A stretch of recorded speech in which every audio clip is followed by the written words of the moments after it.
Tumayo po ang lahat para sa orasyon.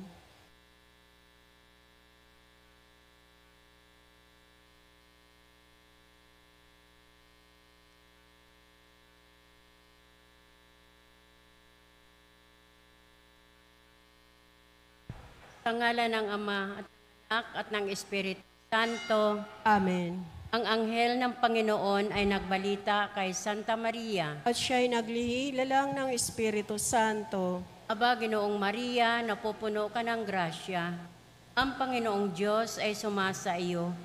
Bukod kang pinagpala sa babaeng lahat, at pinagpala naman ng iyong anak na si Jesus. Santa Maria, Ina ng Diyos, ipanalangin mo kaming makasalanan, ngayon at kung kami mamamatay. Amen. Narito ang alipin ng Panginoon. Maganap nawa sa akin ayon sa wika mo. Aba, Ginoong Maria, napupuno ka ng grasya. Ang Panginoong Diyos ay sumasa iyo. Bukod kang pinagpala sa babaeng lahat, at pinagpala naman ng iyong anak na si Jesus. Santa Maria, Ina ng Diyos, ipanalangin mo kaming makasalanan, ngayon at kung kami mamamatay. Amen. At ang salita ay nagkatawang tao. At nakipamuhay sa atin. Aba, Ginoong Maria, napupuno ka ng grasya. Ang Panginoong Diyos ay sumasa iyo. Bukod kang pinagpala sa babaeng lahat, at pinagpala naman ng iyong anak na si Jesus. Santa Maria, Ina ng Diyos, ipanalangin mo kaming makasalanan, ngayon at kung kami mamamatay. Amen. Ipanalangin mo kami, O Santa na Ina ng Diyos, nang kami maging dapat makinabang sa mga pangako ni Kristo. Manalangin tayo. Panginoon naming Diyos, kasihan mo nawa ang aming mga kaluluwa sa iyong mahal na grasya, at yayamang dahilan sa pamamalita ng anghel, ay nakilala namin ang pagkakatawang tao ni Jesucristong anak mo, pakundangan sa mahal na pasakit, at pagkamatay niya sa krus. Papakinabangan mo kami ng kanyang pagkabuhay na maguli sa kadakilaan sa langit, sa pamamagitan ni Jesucristong aming Panginoon. Amen. Luwalhati sa Ama, at sa Anak, at sa Espiritu Santo. Kapara nung unang-una, ngayon magpakailanman, magpa sa walang hanggan. Amen. Sa ngalan ng Ama, at ng Anak, at ng Espiritu Santo. Amen. At ang mamumuno po sa ating banal na pagdiriwang ngayon ay ang ating pong butihing paring panauhin, Reverend Father Benjamin Solamelio.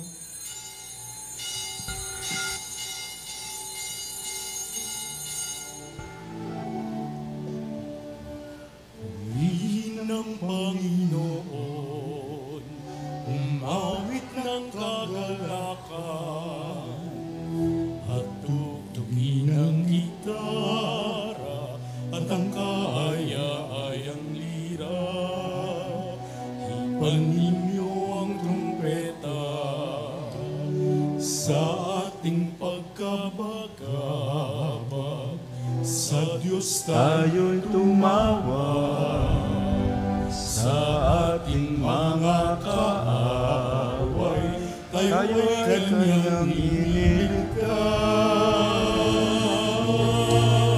Purihin ang Panginoon, umawit ng kagalakan, patugtugin ang gitara, at ang kaaya-ayang lira. Ipan ninyo ang trumpeta, ipandang trumpeta.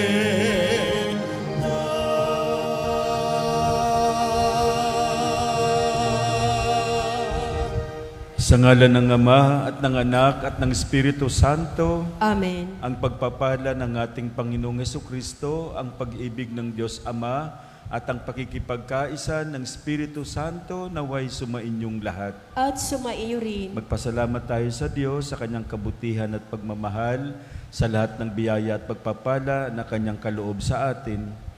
Tayo ngayong araw ay Lunes, sa ika-13 linggo sa karaniwang panahon.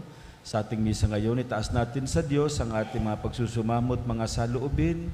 Isama natin sa ating panalangin ang intensyon ng ating mga mahal sa buhay, ang ating mga kapamilya, kamag-anak, kaibigan, pinagkakautangan natin ng loob at mga taong pinangakuan nating ipagdasal, lalo't ang mga mahihina at may sakit. At upang tayo maging karapat-dapat gumanap sa banal na pagdiriwang, lumapit tayo sa Diyos na may pagsisisi, aminin natin ang ating mga pagkakamali, ang ating mga nagawang kasalanan.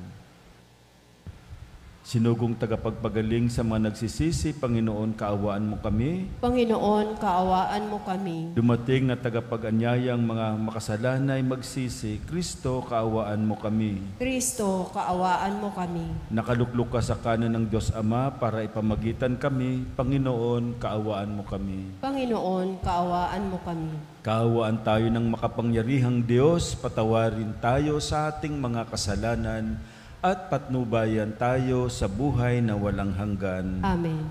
Manalangin tayo. Ama naming makapangyarihan, kami yung mga kinupkop ay niloob mong maging mga anak sa liwanag mong kaloob. Huwag mong ipahintulot na sa katiwalian kami ay masangkot. Panatilin mo kaming nagliliwanag sa iyong katapatang lubos na sumisikat sa pamamagitan ni Jesucristo kasama ng Espiritu Santo, magpasawalang hanggan. Amen. Opo ang lahat.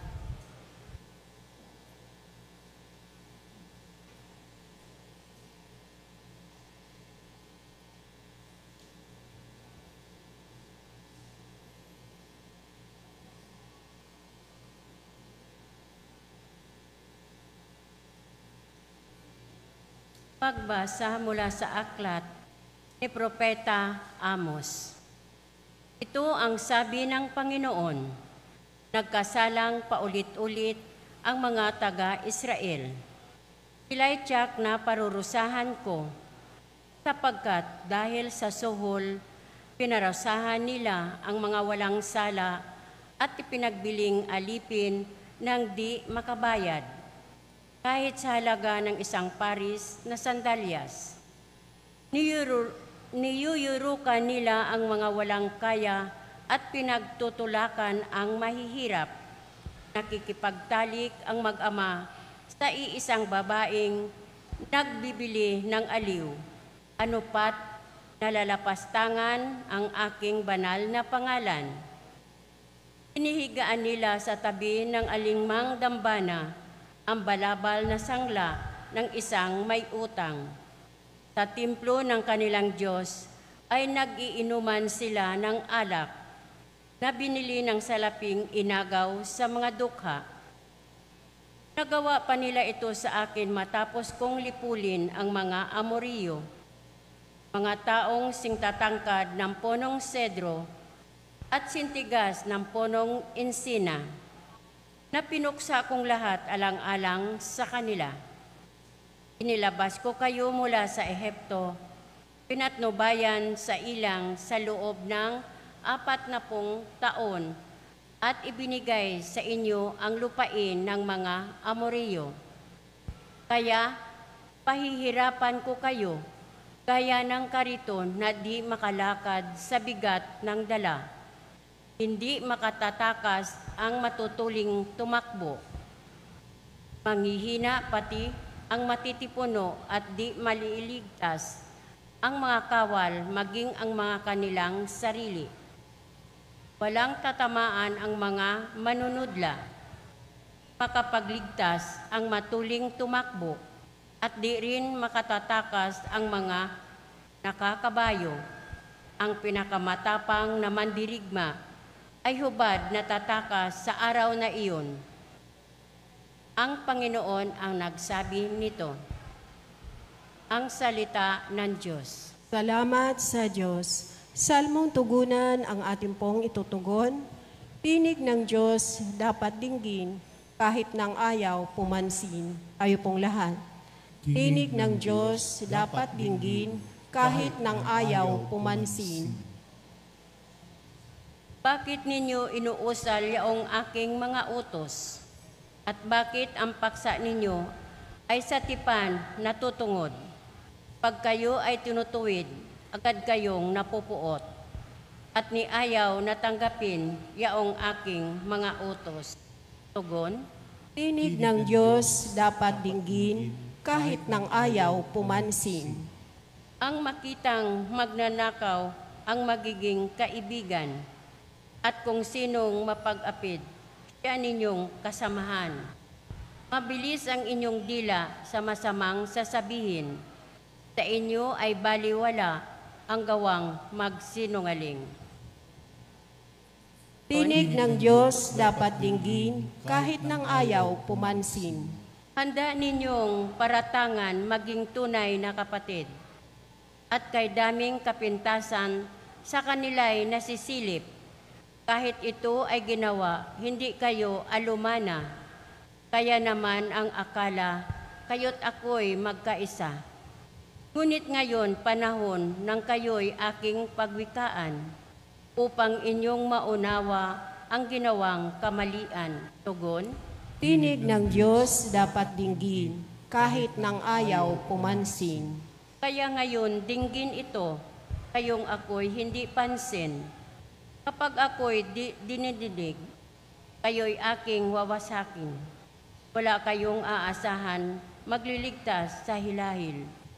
Ang parangal na nais ko na sa akin ihahain, ay handog ng pasalamat, pagpupuring waling maliw. Aking naman ililigtas ang lahat na masunurin. Tugon, Tinig ng Diyos dapat dinggin kahit ng ayaw pumansin. Tumayo po.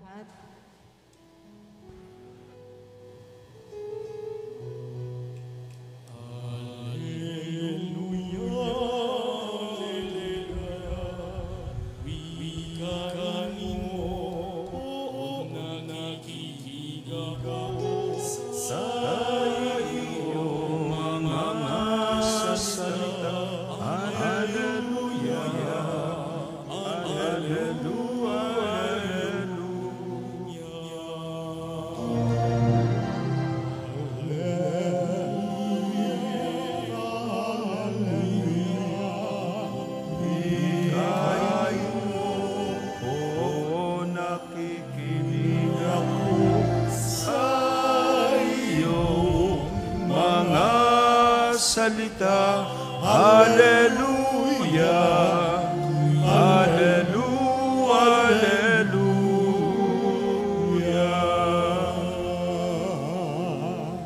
Sumainyo ang Panginoon. At sumaiyo rin. Ang mabuting balita ng Panginoon ayon kay San Mateo. Papuri sa iyo, Panginoon. Noong panahong iyon, nang makita ni Jesus ang makapal na tao sa kanyang paligid, iniutos niya sa mga kasama na maghandang tumawid sa ibayo. Nilapitan siya ng isang eskriba at sinabi sa kanya, Guro, susunod po ako sa inyo saan man kayo pumaroon. Sumagot si Jesus, may mga lungga ang mga asong gubat at may mga pugad ang mga ibon, ngunit ang anak ng tao ay wala man lamang matulugan o mapagpahingahan. Isa naman sa mga alagad ang nagsabi sa kanya, Panginoon, maaari po bang umuwi muna ako upang ipalibing ang aking ama?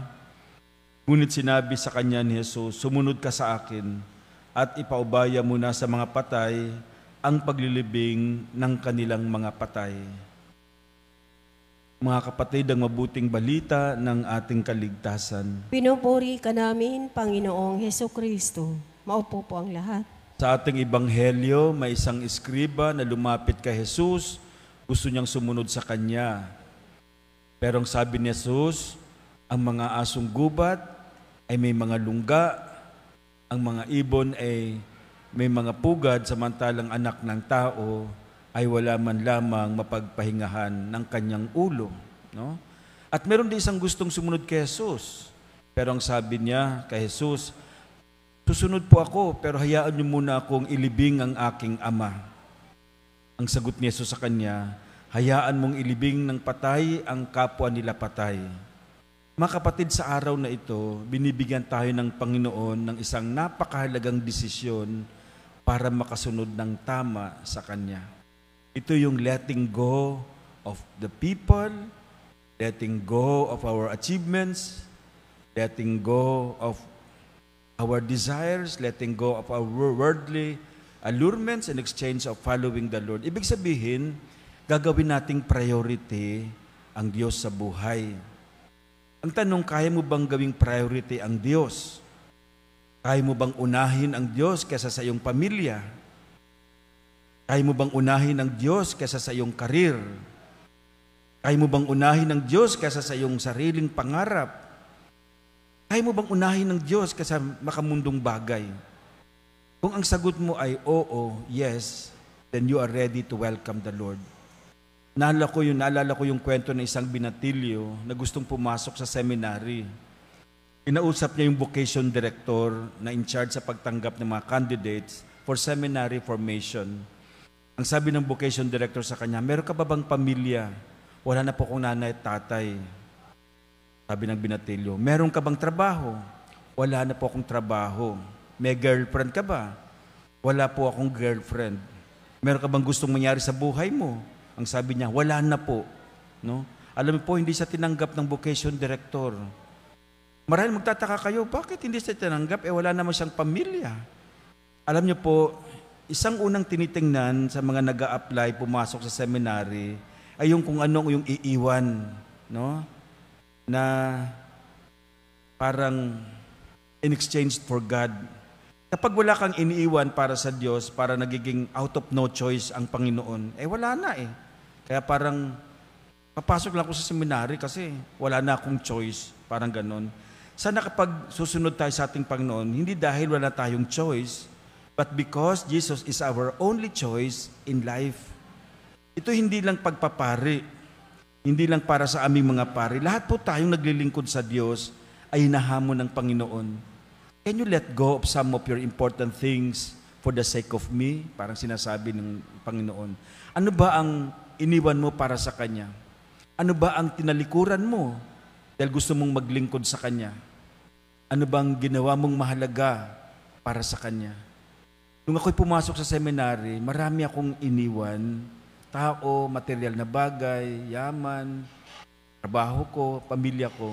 No? Pero alam niyo po, narito pa rin naman sila sa puso ko.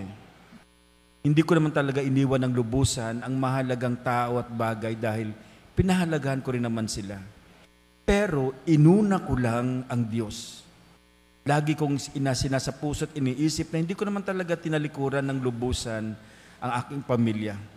Sa totoo lang po, sa araw-araw na nasa seminary ako, kapag kami nagdarasal, pinapanalangin ko rin ang aking nanay, lalo ang aking nanay, kasi iniwan ko siya lang isa. Lahat sila may asawa ng mga kapatid ko. Ako yung bunso. Sabi ko sa nanay ko, Nay, papasok na akong seminary. Sabi niya, pumasok ka na. Sinong kasama mo? Hayaan mo na ako. Kasi akong bunso.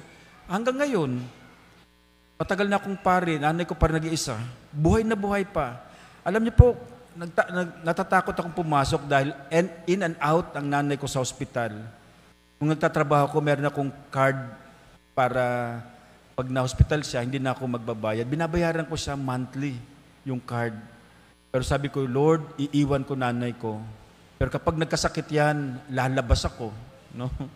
Sabi ko kay Lord, pero mula nung pumasok ako, ni minsan hindi siya na-hospital. Tingnan mo nga, at hanggang ngayon, 90 na. Siya lang isa sa bahay, walang iniinom, walang maintenance, malakas. Sabi ko, Nay, okay ka pa ba? Okay ako. Naglalaba pa nga eh. Nagbakasyon ako nung May. Sabi ko, Nay, hindi ka ba natatakot sa itong malaking bahay? Kasi pinagawaan siya ng bahay ng pamangkin kong sa Canada. Inalagaan niya ang nanay ko nagpalaki sa kanya. Nung nasa Canada, yung pamangkin ko, pinatayuan niya ng malaking bahay. Pero siya lang isang nakatira. Binigyan kong priority ang Panginoon at ang Kanyang kaharian. Alam po, hindi lahat ng pumapasok sa seminary, hindi naman lahat tayo ay mamumuhay namin tulad ng pari. Pero lahat ay nahamon, gawing priority ang Diyos sa buhay. Dahil He will take care of everything naman kapag pumasok ka, kapag sumunod ka sa Kanya. Aayusin din naman niya ang buhay natin. Natatakot lang tayong talikuran, iwan, pero actually, tutulungan din niya tayo.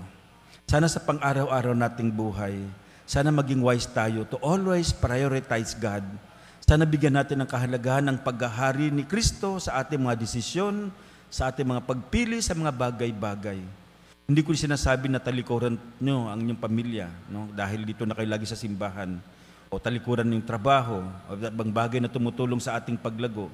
Kaya ang mensahe tamo sa atin ngayon, just put God first in our life and everything will follow. Ayusin ng Diyos ang lahat. Kapag inuna natin siya, maraming biyaya at pagpapala ang kanyang ipagkakaloob sa atin.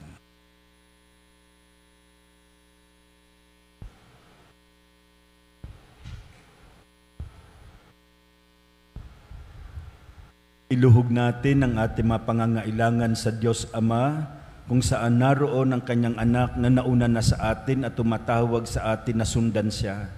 Manalangin tayo na may pananalig sa biyaya, sa pagtanggap, sa pagtawag na ito. Sa bawat panalangin ng ating tutugon, Ama, bigyan mo kami ng biyaya na sundan ang iyong anak.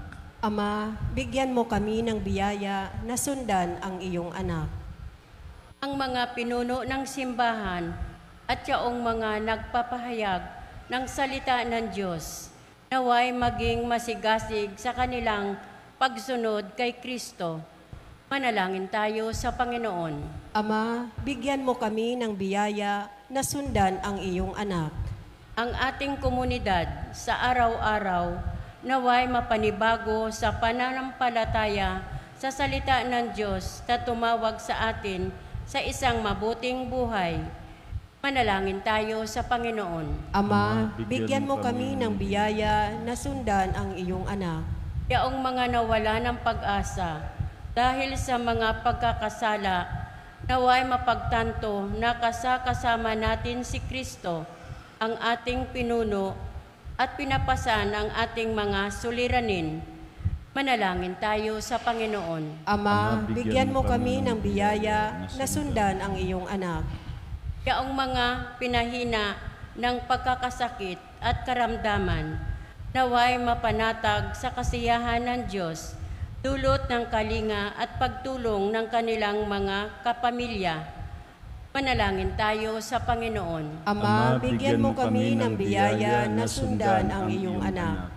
Yaong mga namayapa, naway makasunod kay Kristo at makapasok na walang katapusan, presensya ng Diyos sa langit. Manalangin tayo sa Panginoon. Ama, bigyan mo kami ng biyaya na sundan ang iyong anak.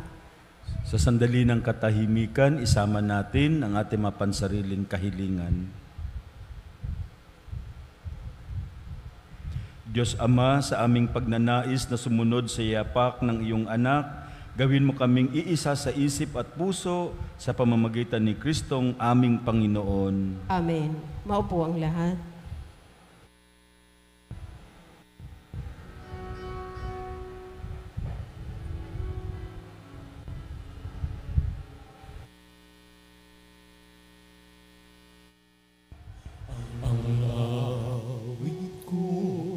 Lahat ng ito'y nagmula sa iyo, muling ihahandog sa iyo, buong puso kong inaalay sa iyo.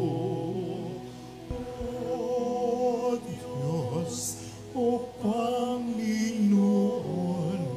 lahat ay biyayang aming inampon, aming buhay at kakayahan. Ito'y para lamang sa iyo, kaluwalhatian. Tumayo ang lahat. Manalangin kayo mga kapatid upang ang paghahain natin ay kalugdan ng Diyos Amang makapangyarihan. Tanggapin nawa ng Panginoon itong paghahain sa iyong mga kamay sa kapurihan niya at karangalan sa ating kapakinabangan sa buong sambayanan niyang banal. Ama naming lumikha, kami iyong pinapagindapat gumanap sa pagdiriwang ng paghahain ng iyong pagliligtas. Ipagkaloob mong aming paglilingkod sa iyo ay gawing kalugod-lugod ng mga alay na ito sa pamamagitan ni Jesucristo kasama ng Espiritu Santo, magpasawalang hanggan. Amen. Sumainyo ang Panginoon. At sumaiyo rin. Itaas sa Diyos ang inyong puso at diwa. Itinaas na namin sa Panginoon. Pasalamatan natin ang Panginoong ating Diyos. Marapat na siya ay pasalamatan. Ama naming makapangyarihan, tunay ngang marapat ni ikaw ay aming pasalamatan. Sa iyong kagandahang loob kami iyong ibinukod upang iyong maitampok sa kadakilaan mong lubos. Kahit na ikaw ay aming tinalikdan dahil sa aming pagkasalawahan, gumawa ka pa rin ng magandang paraang may manguna sa amin para ikaw ay balikan. Kaya't ang iyong minamahal na anak ay naging isa sa mga taong hamak upang may kapwa kaming makapagligtas sa aming pagkapahamak at pagkaligaw ng landas. Kaya kaisa ng mga anghel na nagsisiawit ng papuri sa iyo, nang walang humpay sa kalangitan, kami nagbubunyi sa iyong kadakilaan. Santo, Santo, Santo, Panginoong Diyos na makapangyarihan, napupuno ang langit at lupa ng kaluwalhatian mo. Hosana sa kaitaasan, pinagpala ang naparirito sa ngalan ng Panginoon. Hosana sa kaitaasan. Ama naming banal, ikaw ang bukal ng tanang kabanalan, kaya't sa pamamagitan ng iyong Espiritu, gawin mong banal ang mga kaloob na ito upang para sa amin maging katawan at dugo ng aming Panginoong Hesukristo. Bago niya pinagtiis ang kusang loob na maging handog, hinawakan niya ang tinapay, pinasalamatan kaniya, pinaghati-hati niya iyon, iniabot sa kanyang mga alagad at sinabi, tanggapin ninyong lahat ito at kanin, ito ang aking katawan na ihahandog para sa inyo.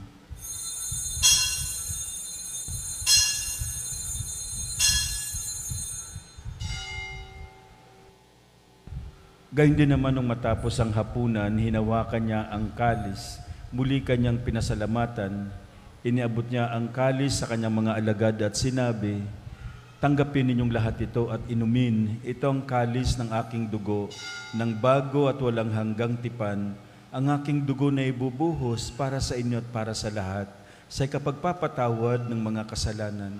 Gawin ninyo ito sa pag-alaala sa akin.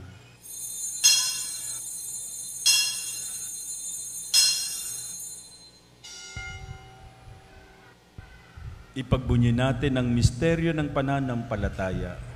Si Kristo'y namatay, si Kristo'y nabuhay, si Kristo'y babalik sa wakas ng panahon. Ama, ginagawa namin ngayon ang pag-alaala sa pagkamatay at muling pagkabuhay ng iyong anak, kaya't iniaalay namin sa iyo ang tinapay na nagbibigay buhay at ang kalis na nagkakaloob ng kaligtasan. Kami nagpapasalamat dahil kami iyong minarapat na tumayo sa harap mo para maglingkod sa iyo. Isinasamo namin kami magsasalo-salo sa katawan at dugo ni Kristo ay mabuklod sa pagkakaisa sa pamamagitan ng Espiritu Santo. Amalingapin mong yung simbahang laganap sa buong daigdig. Puspusin mo kami sa pag-ibig kay San Francisco na aming Papa, ni Jose na aming Obispo at ng Tanang Kaparian. Alalahanin mo rin ang mga kapatid naming nahimlay nang may pag-asang sila'y muling mabubuhay, gayon din ang lahat ng mga pumanaw. Kawan mo sila at patuloyin sa iyong kaliwanagan. Kawan mo at pagindapatin kaming lahat na makasalo sa iyong buhay na walang wakas. Kaysa ng mahal na Birheng Maria na ina ng Diyos, si San Jose ang kanyang budihing kabiyak, kaysa ng mga apostol at ng lahat ng mga banal na namuhay dito sa daigdig ng kalugod-lugod sa iyo, maipagdiwang nawa namin ang pagpupuri sa kararangal mo sa pamamagitan ng iyong anak na aming Panginoong Hesukristo. Sa pamamagitan ni Kristo, kasama niya at sa Kanya, ang lahat ng parangal at papuri ay sa iyo, Diyos Amang makapangyarihan, kasama ng Espiritu Santo, magpasawalang hanggan. Amen. Amen. Amen.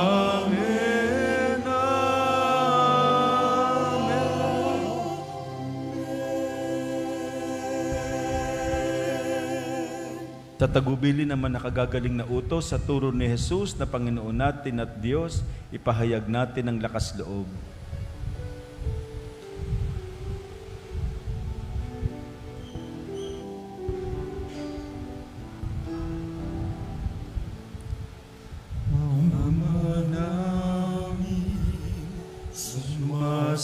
langit ka, sambahin ang ngalan mo, mapasa amin ang kaharian mo, sundin ang loob mo,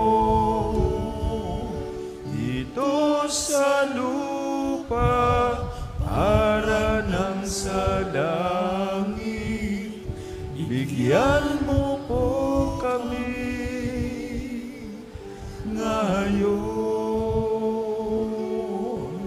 ng aming kakanin sa araw-araw at pagtawarin mo kami sa aming mga sala, ara ng pagpapatawad namin sa nagkakasala sa amin, at huwag mo kaming ipahintulot sa tukso, at iadya mo kami sa lahat ng masama. Hinihiling namin kami iadya sa lahat ng masama, pagkalooban ng kapayapaan, araw-araw iligtas sa kasalanan at ilayo sa lahat ng kapahamakan, samantalang aming pinananabikan ang dakilang araw ng pagpapahayag ng tagapagligtas naming si Jesucristo. Sapagkat iyo ang kaharian at ang kapangyarihan at ang kapurihan magpakailanman. Amen. Panginoong Jesucristo, sinabi mo sa iyong mga apostol, kapayapaan ang iniiwan ko sa inyo, ang aking kapayapaan ang ibinibigay ko sa inyo. Tunghayan mong aming pananampalataya at wag ang aming pagkakasala. Pagkalooban mo kami ng kapayapaan at pagkakaisa ayon sa iyong kalooban, kasama ng Espiritu Santo magpasawalang hanggan. Amen. Ang kapayapaan ng Panginoon ay laging sumainyo.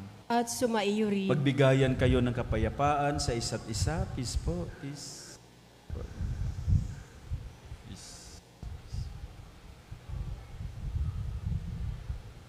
Kordero ng Diyos na nag-aalis ng mga kasalanan ng sanlibutan, maawa ka sa amin. Kordero ng Diyos na nag-aalis ng mga kasalanan ng sanlibutan, maawa ka sa amin. Kordero ng Diyos na nag-aalis ng mga kasalanan ng sanlibutan, pagkaloob mo sa amin ang kapayapaan. Malumuhod po ang lahat. Ito ang kordero ng Diyos, ito ang nag-aalis ng mga kasalanan ng sanlibutan.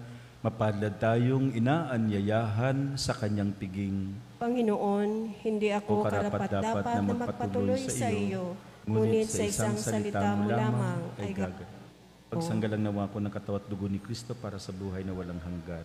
Amen.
Tumayo ang lahat.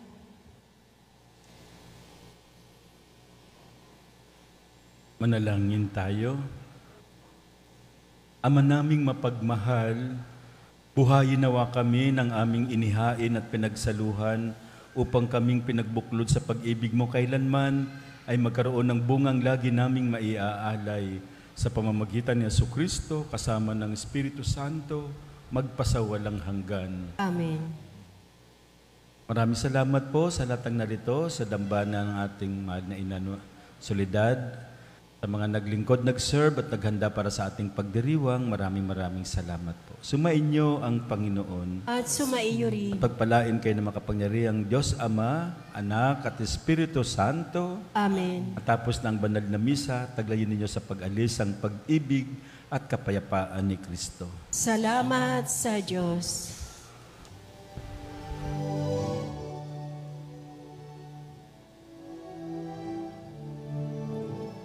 Walang sino man ang nabubuhay para sa sarili lamang. Walang sino man ang namamatay para sa sarili lamang. Tayong lahat ay may pananagutan sa isa't isa. Tayong lahat ay tinipon ng Diyos na kapiling niya. Sa ating pagmamahalan at paglilingkod sa kanino